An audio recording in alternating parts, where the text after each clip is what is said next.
नमस्कार बंधुगण आमे शुणुचे विभूति पट्टनायक लिखित उपन्यास बधू निरुपमा। सजत्न रखा जाइथिले सुद्धा समयर अवश्याम्भावी फलरे ताहा जीर्ण अवस्था को आसी जाइछि। गोल गोल अक्षर रे लेखा जाइथिबा अक्षर गुड़िक पाठ करिबा आयस साध्य, किंतु मनर समस्त आग्रह समस्त उत्कंठा नहीं निरुपमा ताकू पढ़िबाकू चेष्टा कला। शशुर तार शाशु को गोटे अक्षर सुद्धा मिछ कही नाहांती। एही आचार्य परिवार आदिभूमि थिला बनारसर गंगाकूलरे एक नष्टिक ब्राह्मण शासन। 400 वर्ष तलर कथा। पठाण आक्रमण फल पवित्र हिंदू मंदिर सेतेबेले विधर्मी मानक क्रोधाग्नि रे नष्ट भ्रष्ट। हिंदूर धर्म उपरे जवन मानकर लोलुप दृष्टि। हिंदू सबु सही पारे नाही केवल धर्म उपरे विधर्मीर अत्याचार। सेथिपाई निजर प्रियतम भिटा माटी धन संपत्ति सबु किछिर माया त्याग करी आचार्य परिवार ज्येष्ठ संतान श्यामनंदन चाहिथिले निजर धर्म रक्षा करिवाकू। राधा माधवंक विग्रह नहीं पलायन करी से अनुसंधान करथिले निरापद स्थान। उत्तर भारत जेतेबेले विधर्मी जवनमानक अत्याचार रे निसहाय, दक्षिण भारत और पूर्व भारत रे उत्कल सेतेबेले पूर्ण शांति विराजित। गजपति सम्राटंक छत्रछाया तले उत्कल सेतेबेले समग्र भारतर धर्मप्राण जनतार निरापद आश्रयस्थल। श्यामानंदन आचार्यंक आखिरे उत्कलर दृश्य नाची उठिला।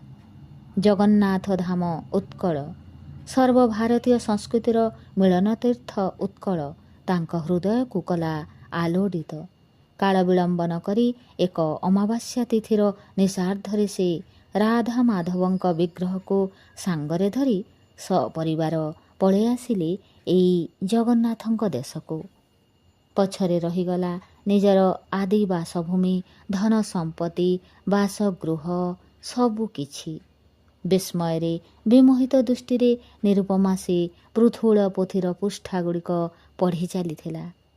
तार मने हेला खूब संभवतः ये इतिहास आचार्य परिवार ओडिशा आसिबार अनेक वर्ष परे लेखा होइछि।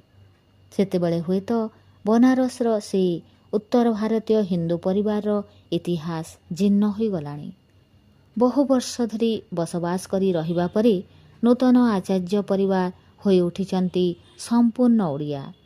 ता नहेले ए पोथी एडे निर्मल ओडिया अक्षर रे लेखा हेला किपरि? इतिहास पुणी पद्य शैली रे, गद्य नुहे। निरुपमा तापरे पोथीर पृष्ठा केतोटी ओलटाई चलिला। से दिनर से निसहाय उत्तर भारतीय आचार्य ब्राह्मण परिवार किपरि ओडिशारे मध्य एक वित्तशाली ब्राह्मण वंशरे परिणत होई उठिला तार टिकिनिखि इतिवृत्त सरल पद्यरे वर्णित होइछि पोथीरे। ए संपत्ति सौभाग्य राधा माधवंक दया। देवतार आशीर्वाद थिले इंद्र संपत्ति भी पाद तले लोटे। आउ देवता अभिशाप पड़िले राज चक्रवर्ती भी हुए दांडर कांगाल। आर्य आचार्य परिवार जो दिन अन्य जाति किंबा उणा जातिर लोके प्रवेश करिवे से दिन ए परिवार सर्वनाश हेब। असह्य जंत्रणार छटपट हेला निरुपमा। आउ पोथीर गोटे पृष्ठा ओल्टेबाकू भी तार साहस हेला नहीं। आचार्य वंशर वंशधर को विवाह करी से कौन ए परिवार सर्वनाश करिछि? निरुपमा आखिरु धार धार लुह बहीगला सेई पुण्यतया गंगार अवारित स्रोत भली। से जदि जानी थांता ए परिवार इतिहास इते जटिल इते आदिम, ताहले से केबे हेले परिवार बहु हेवा पई राजी होई न थांता। ए इतिहास ताकू कहिला नहीं काहींकि निर्मल? निरुपमा उत्तेजित होई उठिला। MA श्रेणी रे इतिहासर छात्र थिला निर्मल।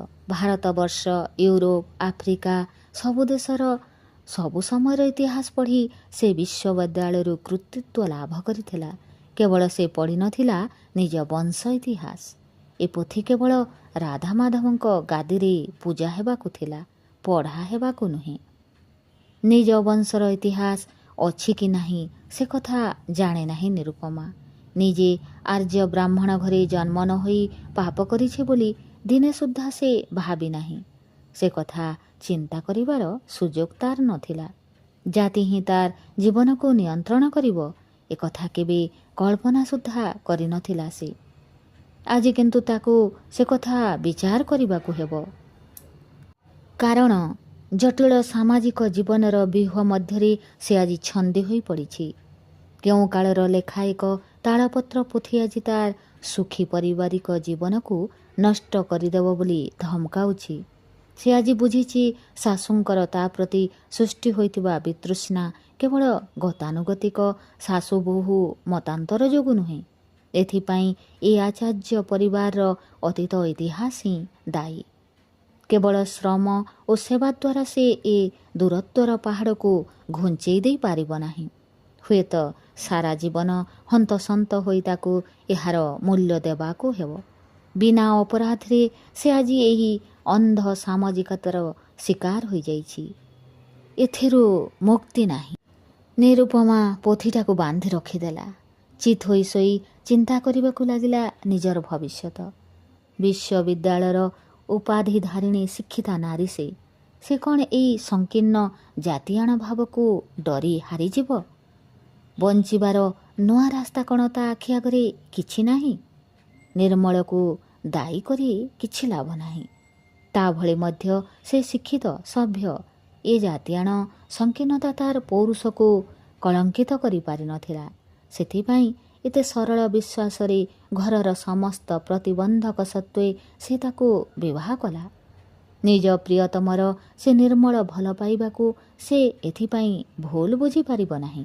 ତାକୁ ମଧ୍ୟ ଏସବୁ ଇତିହାସ କହି ବିବ୍ରତ କରିବାକୁ ସେ ଚାହେଁ ନାହିଁ। ଏ ସମସ୍ତ ଦାୟିତ୍ୱ ତାକୁ ନିଜ ମୁଣ୍ଡକୁ ନେବାକୁ ହିଁ ହେବ। ପୁରୁଷ ବାହାର ଜଗତର ଲୋକ, ନାରୀ ଘର ଭିତରର। ନାରୀ ପୁରୁଷକୁ ଘରର ଜଞ୍ଜାଳରୁ ଯେତେ ମୁକ୍ତ ରଖିପାରିବ, ବାହାରେ ନିଜ କର୍ତ୍ତବ୍ୟ ସେତେ ଭଲ ଭାବରେ ତୁଲେଇବାକୁ ପୁରୁଷ ସମର୍ଥ ହୋଇପାରିବ। ଘର ଭିତରର ସବୁ ଦାୟିତ୍ୱ ନିଜେ ତୁଲାଇ ସ୍ୱାମୀକୁ ଜଞ୍ଜାଳମୁକ୍ତ କରିବା ସ୍ତ୍ରୀର କର୍ତ୍ତବ୍ୟ। ସେ କର୍ତ୍ତବ୍ୟ ପାଳନରେ ହେଳା କରିପାରିବ ନାହିଁ ନିରୁପମା। ଜାତିଆଣ ଭାବ କିଛି ନୁହେଁ। ସବୁ ମଣିଷ ଭଗବାନଙ୍କ ସନ୍ତାନ। ଏକଥା ଶାଶୁଙ୍କୁ ବୁଝେଇବା ଏଡ଼େ ସହଜ ନୁହେଁ। ବଂଶାନୁକ୍ରମିକ କୁସଂସ୍କାର ଏତେ ସହଜରେ ଦୂରେଇ ଦେଇ ହେବ ନାହିଁ। ତାକୁ ତାର କାମ କଥା ତ୍ୟାଗ ଦ୍ୱାରା ବୁଝେଇବାକୁ ହେବ ଯେ ପଣ୍ଡା ଘରର ଝିଅ ହେଲେ ବି ଆଚାର୍ଯ୍ୟ ପରିବାରର ବୋହୂ ହେବାର ଯୋଗ୍ୟତା ତାଠାରେ ଆଦୌ କମ୍ ନାହିଁ। କିନ୍ତୁ ସେ ରାସ୍ତା କ'ଣ ଏଡ଼େ ସହଜ ସରଳ? ଗୋଟିଏ ମାତ୍ର ରାସ୍ତା ନିରୁପମା ଆଖିରେ ସିଧା ପଡ଼ିଛି। ସେ ଏ ଗାଁ ଛାଡ଼ି ସ୍ୱାମୀଙ୍କ ପାଖକୁ ଚାଲିଯିବ। ସେଥିପାଇଁ ନିମନ୍ତ୍ରଣ ମଧ୍ୟ ସେ ପାଇଛି। କିନ୍ତୁ ତାହେଲେ ସେ ଆଚାର୍ଯ୍ୟ ପରିବାରର ବୋହୂ ହୋଇପାରିବ ନାହିଁ। ନିର୍ମଳର ସ୍ତ୍ରୀ ହୋଇପାରେ। ନିରୁପମା ନିଜ ମନଟାକୁ ଟାଣ କଲା। ଶେଷ ପର୍ଯ୍ୟନ୍ତ ସୁଦ୍ଧା ଏ ପରିବାରର ବୋହୂ ହେବାକୁ ଚେଷ୍ଟା କରିବ। ଏ ସାମାଜିକ ଅପମାନକୁ ସହଜରେ ମାନିନେଇ ପରାଜିତ ହୋଇ ପଳାଇବ ନାହିଁ। ଦୁଃଖ କଷ୍ଟ ଯନ୍ତ୍ରଣା ଅପମାନର ଆଶଙ୍କାରେ ଆଖିପତା ତାର ଲୁହରେ ଉଦ୍ବେଳିତ ହୋଇ ଉଠିଲା। ହେମାଙ୍ଗିନୀ ଡାକିଲେ, ଶୋଇପଡ଼ିଲୁ କି ବୋହୂ? ପୋଥି କ'ଣ ହେଲା? ନିରୁପମା କହିଲା, ନାଇଁ ବୋଉ, ମୁଁ ଚେଇଁଛି। ହେମାଙ୍ଗିନୀ କକ୍ଷ ଭିତରକୁ ଆସିଲେ। ପଚାରିଲେ, ପଢ଼ିଲୁ ସେ ପୋଥି? ଆରେ ତୁ କାନ୍ଦୁଛୁ ଯେ? ଆଖିରେ ଲୁହ ପୋଛିଦେଇ ନିରୁପମା କହିଲା, ପଢ଼ିଲି ବୋଉ। ବାପା ଯାହା କହିଯାଇଛନ୍ତି ତା ସତ। ଏ ପରିବାର ଖାଣ୍ଟି ଆର୍ଯ୍ୟ ବ୍ରାହ୍ମଣ ବଂଶରୁ ଜାତ। ମୁଁ ଏ ପରିବାରରେ କଳଙ୍କ ଲଗାଇଲି। ନିରୁପମାର କଣ୍ଠ ରୁଦ୍ଧ ହେଲା। ବୋହୂର ମନ ଖୋଲା କଥା ଶୁଣି ହେମାଙ୍ଗିନୀ ବି ବିହ୍ୱାଳିତା ହେଲେ। ଥରେ ନିରୁପମାର ମୁହଁ ଓ ଆଉ ଥରେ ଆକାଶକୁ ଚାହିଁ ଗୋଟିଏ ଦୀର୍ଘ ନିଶ୍ୱାସ ପକାଇଲେ। କହିଲେ, ଭାଗବତରେ ଅଛି, କରି କରାଉ ଥାଏ ମୋହି, ମୋ ବିନୁ ଅନ୍ୟ ଗତି ନାହିଁ। ଭାଗବତ ବାଣୀ କ'ଣ ମିଛ? ତୁ ଏ ପରିବାରର କଳଙ୍କ ଲଗାଇ ନାହୁଁ। ସେ ତାଙ୍କରି ଇଚ୍ଛା ମା। ଆମେ କେବଳ ନିମିତ୍ତ ମାତ୍ର। ହେଲେ ମୋରି ଆଖି ଆଗରେ। ହେମାଙ୍ଗିନୀ ଆହତ ଦୀର୍ଘଶ୍ୱାସରେ କକ୍ଷର ବାୟୁମଣ୍ଡଳ ଭାରାକ୍ରାନ୍ତ ହୋଇ ଉଠିଲା। ଦମ୍ ନେଇ ସେ କହିଲେ, ପୋଥି ଦେ ମା, ଗାଦିରେ ରଖିଦିଏ। ପୋଥିଟା ଶାଶୁଙ୍କ ହାତକୁ ବଢ଼େଇ ଦେବା ବେଳେ ନିରୁପମାର ହାତଟା ଥରି ଉଠିଲା। ଦେହରେ ଓଭରକୋଟ୍କୁ ଚାପି ଧରି ନିର୍ମଳ ବାହାରକୁ ଆସିଲା। ନଭେମ୍ବର ଶୀତ ଏଠାରେ ଏତେ ପ୍ରବଳ, ଏକଥା ସେ ଅନୁମାନ କରିପାରିନଥିଲା। ତାହା ହୋଇଥିଲେ ଆଉ କିଛି ଗରମ ପୋଷାକ ହୁଏତ ସେ ସାଙ୍ଗରେ ଆଣିଥାନ୍ତା। ଡାକ ବଙ୍ଗଳା ପ୍ରାୟ ନିର୍ଜନ, ପାହାଡ଼ିଆ ଅଞ୍ଚଳ, ବୁଦୁବୁଦିଆ ଜଙ୍ଗଲ, ଅସୁମାରୀ ଫୁଲ ଫୁଟିଛି ଗଛର ଡାଳେ ଡାଳେ, ପତ୍ରର ଫାଙ୍କେ ଫାଙ୍କେ। ଶୀତ ହିଁ ଫୁଲର ଋତୁ। ଫୁଲର ମହୋତ୍ସବରେ ଏ ନଭେମ୍ବର ପୁଷ୍ପବତୀ। ଲମ୍ବା ଓଭରକୋଟ୍କୁ ଦେହରେ ଆଉଥରେ ଚାପି ଧରି ନିର୍ମଳ କିଛି ପରିମାଣରେ କାଳ୍ପନିକ ଉଷ୍ମତା ଦେହରେ ସଞ୍ଚୟ କରିବାକୁ ଚେଷ୍ଟା କଲା। ଆଗେ ଏକୁଟିଆ ଏମିତି ଡାକ ବଙ୍ଗଳା ରହଣି ପଡ଼ିଗଲେ ସେ ଭୟ ପାଉଥିଲା। ଏବେ ତାହା ଅଭ୍ୟାସରେ ପଡ଼ିଗଲାଣି। କିନ୍ତୁ ଏଥର କାହିଁକି ତାକୁ ନିଛାଟିଆ ଲାଗୁଛି। ଉପରିସ୍ଥ ଜିଲ୍ଲା ହାକିମଙ୍କ ସହିତ ସେ ଅଞ୍ଚଳକୁ ଆସିଥିଲା। ତାଙ୍କ ସହିତ ଫେରିଯାଇଥିଲେ ଭଲ ହୋଇଥାନ୍ତା। ଗଲାବେଳେ ସେମାନେ ବି ଡାକୁଥିଲେ, କିନ୍ତୁ ନିଜ ତରଫରୁ ଫେରିବାକୁ ରାଜି ହେଲା ନାହିଁ। ତାର ଅନେକ କାମ ବାକି ପଡ଼ିଛି। ବଣ୍ଟା ହେବାକୁ ଆସିଥିବା ଗୁଣ୍ଡ ଦୁଧର ହିସାବ ଏପର୍ଯ୍ୟନ୍ତ ସୁଦ୍ଧା ସେ ପ୍ରସ୍ତୁତ କରିପାରିଲା ନାହିଁ। ଜିଲ୍ଲା ପରିଷଦର ଜଣେ ଟାଣୁଆ ସଭ୍ୟଙ୍କ ଘରକୁ କିଛି ଟିଣ ଦୁଧ ଚାଲିଯାଇଛି। ତାକୁ ଅନ୍ୟ ବାଟରେ ଖର୍ଚ୍ଚ ହିସାବକୁ ଆଣିବାକୁ ପଡ଼ିବ। ଭାଉଚର ରସିଦ, ଅନେକ କଥାର ଜଞ୍ଜାଳ। ପୁଣି ଉପରିସ୍ଥ ଜିଲ୍ଲା ହାକିମଙ୍କର ରହଣି ଖର୍ଚ୍ଚ, ବିଦେଶୀ ପାନୀୟର ଖର୍ଚ୍ଚ ଏଥର ବେଶୀ ହୋଇଗଲା। ସାହେବ ଲୋକ ଥଣ୍ଡା ସହିପାରନ୍ତି ନାହିଁ। ଅଗତ୍ୟା ସେ ଦୁର୍ଲଭ ପାନୀୟ ବହୁ କଷ୍ଟରେ ବ୍ୟବସ୍ଥା କରିବାକୁ ହେଲା ନିର୍ମଳକୁ। ସେସବୁ ଖର୍ଚ୍ଚକୁ ପୁଣି ସମତୁଲ କରିବାକୁ ପଡ଼ିବ। କାଗଜପତ୍ର ଠିକ୍ ଠାକ୍ ନ ରଖିଲେ ସରକାରୀ ଚାକିରି ତାଳଗଛ ଛାଇ। ଶୀତଟା ଖୁବ୍ ବେଶୀ ପରିମାଣରେ ଆଜି ଅନୁଭୂତ ହେଉଛି। କୌଣସି ମାନସିକ ଉତ୍ତେଜନା ଏ ଶାରୀରିକ ଶୀତଳତାକୁ ପରାଭୂତ କରିବାକୁ ଅକ୍ଷମ। ଦେହର ଚାରିଆଡ଼େ କଣ୍ଟା ଭଳି ଫୋଡ଼ି ହୋଇଯାଉଛି ଏ ନଭେମ୍ବର ଶୀତ। ଅଥଚ ଏ ଲମ୍ବା ଓଭରକୋଟ୍ଟା। ନିର୍ମଳ ସଚେତନ ହେଲା। ସେ ସରକାରୀ କର୍ମଚାରୀ, ଜନତାର ସେବକ। ନିଜର ଦୁଃଖ କଷ୍ଟକୁ ଏତେ ଗଭୀର ଭାବରେ ଭାବିବା ତା ପକ୍ଷରେ ଅନୁଚିତ। ପାହାଡ଼ିଆ ଅଞ୍ଚଳ, ଏ ସ୍ଥାନର ଆଦିବାସୀ ଅର୍ଦ୍ଧନଗ୍ନ, କିନ୍ତୁ କର୍ମଭୀରୁ ନୁହନ୍ତି। ଶୀତ ତାଙ୍କ ଦେହରେ କଣ୍ଟା ଭଳି ଫୋଡ଼ି ହୋଇଯାଇ କଷ୍ଟ ଦିଏ ନାହିଁ। ଶୀତଳତାର ଆଶ୍ଲେଷ ବୋଳି ଦେଇ କାମ କରିବାକୁ ଉତ୍ସାହିତ କରେ। ଅଥଚ ଏ ଲମ୍ବା ଓଭରକୋଟ୍ ପିନ୍ଧି ସୁଦ୍ଧା ଡାକ ବଙ୍ଗଳା ଭିତରେ ଶୀତର ଭୟରେ ସେ ଆତଙ୍କିତ ହୋଇପଡ଼ନ୍ତି। ଡାକ ବଙ୍ଗଳା ଭିତରକୁ ଯାଇ ଗୋଟିଏ ଚେୟାରରେ ବସିଲା ନିର୍ମଳ। ଝରକା ସବୁ ବନ୍ଦ କରିଦେଲା। ତାପରେ କାନ୍ଥ ଆଲମିରାରେ ଥୁଆ ହୋଇଥିବା କେତେଟା ଶୂନ୍ୟ ବୋତଲକୁ ଚାହିଁ ସେ ମନେ ମନେ ହସିଲା। ଲୋକଙ୍କ ପାଖରେ ଅଫିସର ବୋଲି ତାର ଯେତିକି ସମ୍ମାନ, ଅହଙ୍କାର, ଉପରିସ୍ଥ ହାକିମଙ୍କ ପାଖରେ ସେ ସେତିକି ବିନୀତ, ସେତିକି ଆଜ୍ଞାଧୀନ। ଆଉ ଆଜି ସେ ହୁଏତ ବୋତଲଠାରୁ ଆରମ୍ଭ କରି କୁକୁଡ଼ା ପର୍ଯ୍ୟନ୍ତ ସବୁ ଖୋଜି ଆଣି ଉପରିସ୍ଥ ହାକିମଙ୍କ ପାଦ ତଳେ ଥୋଇଲା। କିଛି ଦିନ ପରେ ଏଇ ରାସ୍ତା ଦେଇ ସେ ଯେବେ ତାଙ୍କ ଆସନକୁ ଯାଇପାରିବ, ତେବେ ତାର ଅଧୀନସ୍ଥ ଅଫିସର ତା ପାଇଁ ମଧ୍ୟ ଏଇଭଳି ବ୍ୟବସ୍ଥା କରିବେ। ସରକାରୀ ଚାକିରିର ଏଇ ହେଲା ଧାରା। ଏଥିପାଇଁ ମୁଣ୍ଡ ଖର୍ଚ୍ଚ କରିବାକୁ ପଡ଼େ ନାହିଁ। ଯେଉଁମାନଙ୍କର ମୁଣ୍ଡ ବୋଲି ଏକ ବିଚକ୍ଷଣ ବସ୍ତୁ ଅଛି, ସେମାନେ ସରକାରୀ ଚାକିରିରେ ବେଶୀ ଦିନ ତିଷ୍ଠନ୍ତି ନାହିଁ। ତିଷ୍ଠିଗଲେ ବି ସେମାନଙ୍କର କୌଣସି ଉନ୍ନତି ଘଟେ ନାହିଁ। ନିର୍ମଳ ଜାଣେ, ଜିଲ୍ଲା ପରିଷଦର ଟାଣୁଆ ସଭ୍ୟଙ୍କ ବ୍ୟକ୍ତିଗତ ବ୍ୟବହାରରେ ଲାଗିଥିବା ଗୁଣ୍ଡ ଦୁଧ ହିସାବକୁ ସରକାରୀ ଖର୍ଚ୍ଚ ହିସାବରେ ପକାଇବା ତାର କାମ ନୁହେଁ। ଉପରିସ୍ଥ ହାକିମଙ୍କ ରହଣି କାଳରେ ବୋତଲ, କୁକୁଡ଼ା ବ୍ୟବସାୟ କରିବା ତାର ସରକାରୀ କାର୍ଯ୍ୟର ଅନ୍ତର୍ଭୁକ୍ତ ନୁହେଁ। କୁକୁଡ଼ା ବ୍ୟବସ୍ଥା କରିବା ତାର ସରକାରୀ କାର୍ଯ୍ୟର ଅନ୍ତର୍ଭୁକ୍ତ ନୁହେଁ। ଏଥିପାଇଁ ତାକୁ କେହି ବାଧ୍ୟ କରିପାରିବେ ନାହିଁ। କିନ୍ତୁ ପାଣିରେ ଘର କରି କୁମ୍ଭୀର ସାଙ୍ଗରେ କଳି କଲେ ଚଳେ ନାହିଁ। ସରକାରୀ ଚାକିରି କରି ଠିକ୍ ସେହିପରି ସ୍ୱାଧୀନ ମତ ପୋଷଣ କରିବା ମଧ୍ୟ ସମ୍ଭବ ନୁହେଁ। ନିର୍ମଳ ବେଳେବେଳେ ଭାବେ ସେ ସରକାରୀ ଚାକିରି ଛାଡ଼ିଦେବ। କିନ୍ତୁ ନିରୁପମା ଓ ତାର ଆଗାମୀ ସଂସାରର ଛବିକୁ ସ୍ମରଣ କରି ସେ ଡରିଯାଏ।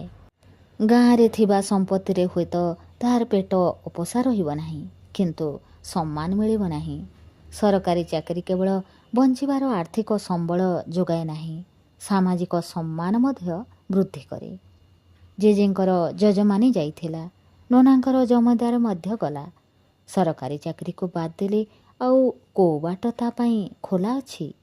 ନିର୍ମଳ ନିଜ ମନକୁ ଆଉଥରେ ବୁଝାଇଲା। ସରକାରୀ ଚାକିରି କେବଳ ଦାସତ୍ୱ ନୁହେଁ, ଏଥିରେ ମଧ୍ୟ ପ୍ରଭୁତ୍ୱ ଅଳ୍ପ ନାହିଁ। ଦାସତ୍ୱ ପ୍ରଭୁତ୍ୱର ବିଚିତ୍ର ମିଶ୍ର ରାଗ ଏଇ ସରକାରୀ ଚାକିରି।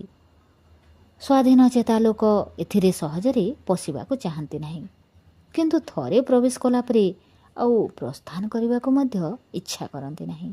ନିର୍ମଳ ଜାଣେ ଏପରି ଅନେକ ଲୋକ ଅଛନ୍ତି ଯେଉଁମାନେ ସରକାରୀ ଚାକିରି କରିଥିବା ବେଳେ ବିରକ୍ତ ହୋଇ ଅନେକ ଥର ଇସ୍ତଫା ଦେବାର ଧମକ ଦିଅନ୍ତି, କିନ୍ତୁ ଅବସର ନେବା ବେଳ ଆସିଲେ ଆଉ କିଛି ଦିନ କାର୍ଯ୍ୟକାଳ ବଢ଼ାଇବା ପାଇଁ ଅନୁରୋଧ ପତ୍ର ଲେଖି ଲେଖି ସେମାନଙ୍କର କଲମରୁ କାଳି ସରିଯାଏ। କାହିଁକି? କ'ଣ ପାଇଁ? ଡାକ ବଙ୍ଗଳାର ସେଇ ଶୀତ ଜର୍ଜରିତ କୋଠରୀରେ ବସି ଡେପୁଟି କଲେକ୍ଟର ନିର୍ମଳ ଚନ୍ଦ୍ର ସରକାରୀ ଚାକିରିର ସେଇ ବ୍ରହ୍ମାଣ୍ଡ ବ୍ୟାପୀ ବିଶ୍ୱରୂପକୁ ନିରୀକ୍ଷଣ କରି ଦେଖିଲା।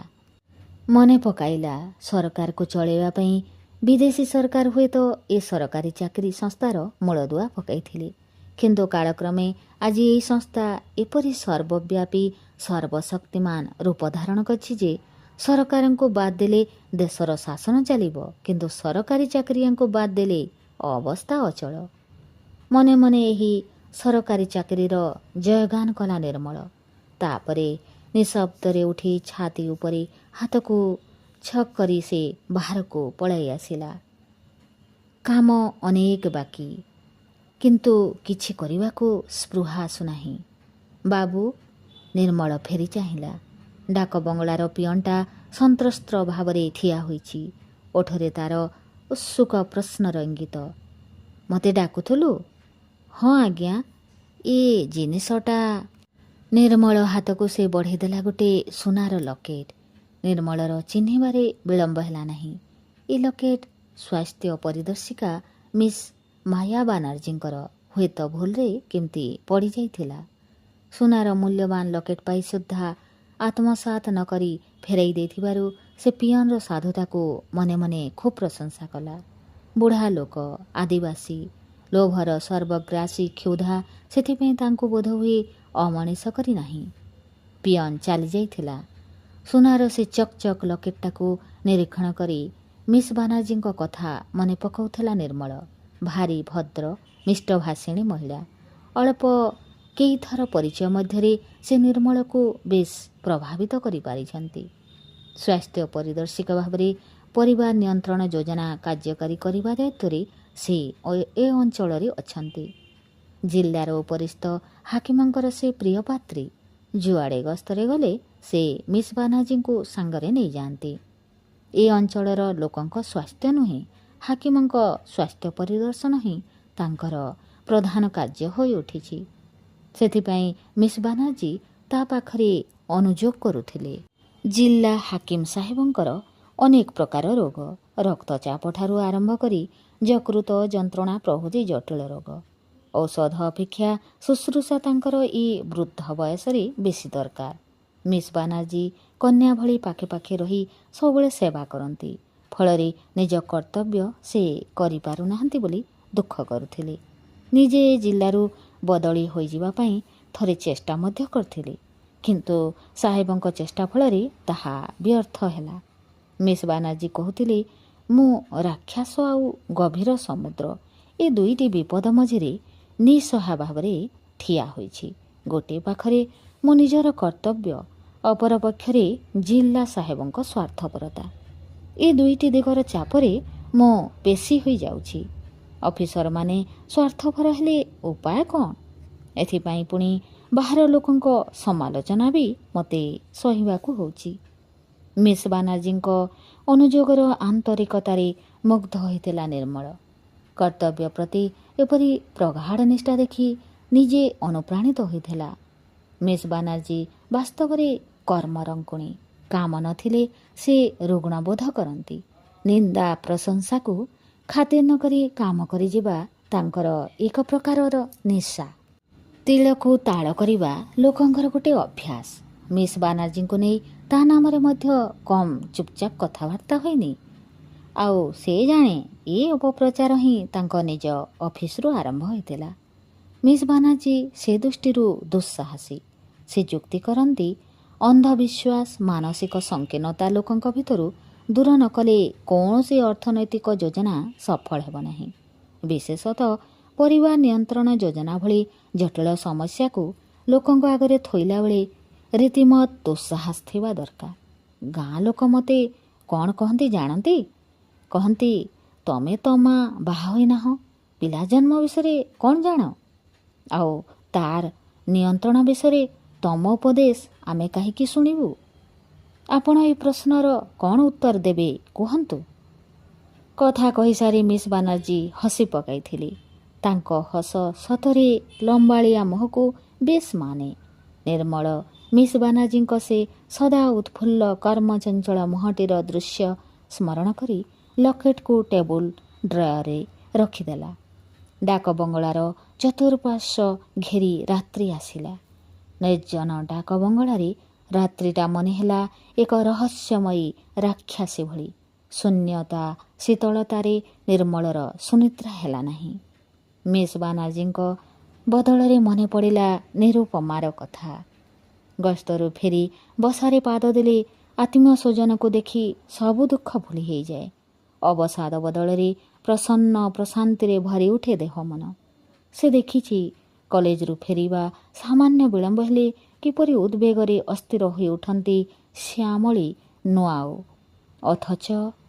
ଅଥଚ ସେ ଗସ୍ତରୁ ଫେରିଲେ ନିର୍ମଳ ଜାଣେ କୌଣସି ଉଦ୍ଦେଶ୍ୟ ରଖି ନିରୁପମା ତା ପାଖକୁ ଆସିବା ଲାଗି ମନା କରୁନାହିଁ।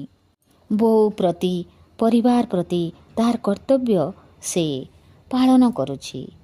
କିନ୍ତୁ କେଜାଣି କାହିଁକି ତାର ଏ କର୍ତ୍ତବ୍ୟ ପାଳନ ନିର୍ମଳର ମନେ ହେଉଛି ଏକ ନିଷ୍ଠୁର ପ୍ରତ୍ୟାଖ୍ୟାନ ଭଳି।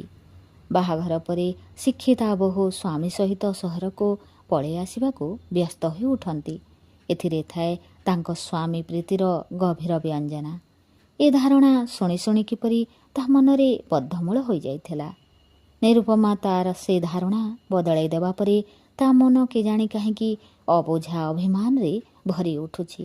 ନିରୁପମା ତା ସହିତ ଆସିବାକୁ ବସିଥିଲେ ସେ ହୁଏତ ନିଜେ ବୋଉର ସେବା ପାଇଁ ତାକୁ କିଛି ଦିନ ଗାଁରେ ରହିବାକୁ କହିଥାନ୍ତା। ତାହା ହୋଇଥିଲେ ସେ ବୁଝିଥାନ୍ତା ଯେ ତା ସ୍ତ୍ରୀ ତା ପ୍ରତି ଗଭୀର ଭାବରେ ଅନୁରକ୍ତା। କିନ୍ତୁ ତାର ଅନୁରୋଧ ସତ୍ତ୍ୱେ ସେ ଘର ସଂସାରର ବାହାନା ଆଳ କରି ତା ପାଖକୁ ଆସିବା ଲାଗି ରାଜି ନୁହେଁ। ଆଗ ଭଳି ତାହେଲେ ଆଉ ତାକୁ ସେ ଭଲ ପାଉନାହିଁ ନିରୁପମା। ରାଗ ନୁହେଁ ଅଭିମାନରେ ନିର୍ମଳର ମୁହଁ ଭାରି ଭାରି ହୋଇ ଉଠିଲା।